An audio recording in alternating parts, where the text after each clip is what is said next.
মাকে বাঁচাতেই হবে, যত ঝড়-ঝাপটা আসুক না কেন সে সইতে পারবে। দেখেন এই দুইটা ছেলের কাণ্ড। তার মাকে এতই ভালোবাসে, সে যে শহরে থাকে, যে গ্রামে থাকে, সেই গ্রামে অ্যাম্বুলেন্সের সুবিধা এবং হসপিটালের সুবিধা একদম নেই বললেই চলে, নাই। দেখেন তার মাকে ঘোড়ার গাড়ি করে নদী পার করতেছে। তো সেইখানে আমাদের অ্যাম্বুলেন্স এবং হসপিটালের সুযোগ সুবিধাটা একদম নেই, কিন্তু তারা মনে প্রাণে বিশ্বাস করে যে তাদের যে ইচ্ছা শক্তি আছে সেটা দিয়ে তাদের মাকে তারা বাঁচিয়ে তুলতে পারবে। তাদের জান প্রাণ দিয়ে চেষ্টা করতেছে। আর আমরা যারা শহরে থাকি তাদের অবস্থা দেখেন, মা বাবা অসুস্থ হয়ে হসপিটালে ভর্তি হয়ে থাকে, কিন্তু এক নজর দেখতে যায় না সময়ের কারণে। অফিসের ব্যস্ততা, কাজের ব্যস্ততা, এটা সেটা সব মিলিয়ে মা বাবাকে একটা অবহেলাতেই দেখে। এই দুইটা ভাইকে মন থেকে সেলুট জানাই যে তারা তাদের মায়ের প্রতি যে ভালোবাসাটা দেখাইছে, আল্লাহ তাআলা যেন সেটাকে কবুল করে আর তাদের মাকে যেন সুস্থ করে দেয়। আর যারা শহরাঞ্চলে থাকেন, মা বাবাকে সময় থাকতে এখনো এখনো সময় থাকতে মা বাবাকে ভালোবাসেন, মা বাবাকে সেই সম্মানটা দেন।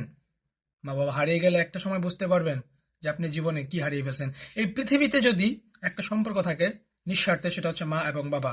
আর বাকি দুনিয়া যত কিছুই হোক না কেন, যত আত্মীয় স্বজনই থাকুক না কেন, সেটার মধ্যে স্বার্থ আছে, কিন্তু মা বাবা এবং ছেলে মেয়ে এই চারটা সম্পর্কের মধ্যে কোনো স্বার্থ থাকে না। একটা কথাই বলি, যদি এই ভিডিওর মানেরা বুঝতে পারেন অবশ্যই নিজেকে পরিবর্তন করেন, এখনো সময় আছে।